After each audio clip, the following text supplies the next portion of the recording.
Pemerintah memutuskan memperpanjang PPKM di Jawa Bali hingga 2 Agustus untuk menekan lonjakan kasus COVID-19. Dalam 6 hari terakhir, angka kematian akibat COVID-19 masih di atas 1.200 orang per harinya. Pertambahan kasus COVID-19 di Indonesia juga mencatatkan nomor 1 di dunia.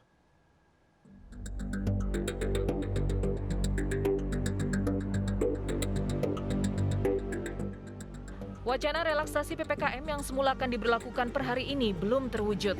Minggu petang, Presiden Jokowi mengumumkan PPKM level 4 di Pulau Jawa Bali kembali diperpanjang hingga 2 Agustus. Keputusan tersebut diambil setelah mempertimbangkan aspek kesehatan, ekonomi, dan dinamika sosial.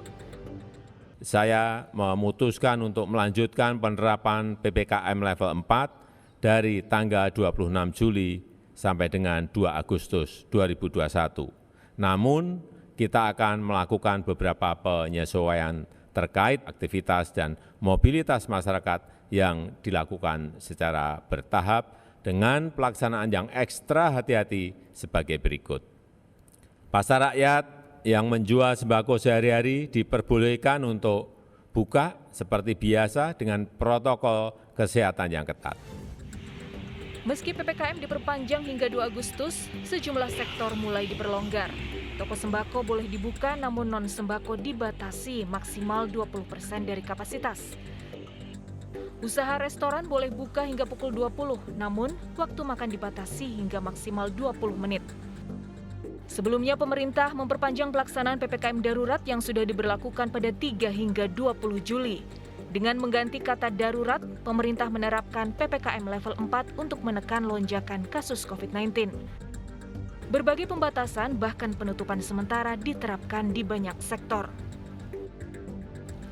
Meski telah diberlakukan lebih dari 20 hari, namun hingga kemarin angka kematian akibat COVID-19 masih tercatat tinggi atau selalu di atas 1.200 per hari dalam 6 hari terakhir. Data tersebut bahkan menjadikan Indonesia sebagai negara yang mencatatkan kematian COVID-19 tertinggi di dunia. Data Worldometers menunjukkan Indonesia mencatatkan 1.400 lebih kematian atau menjadi yang nomor 1 paling tinggi kasus kematian.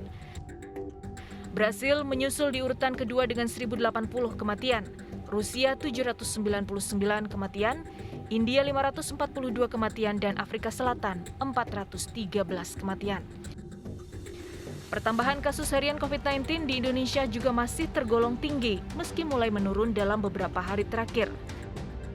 Per hari Minggu kemarin, tambahan kasus positif COVID-19 harian masih di atas 38.600 lebih. Tim Liputan iNews melaporkan.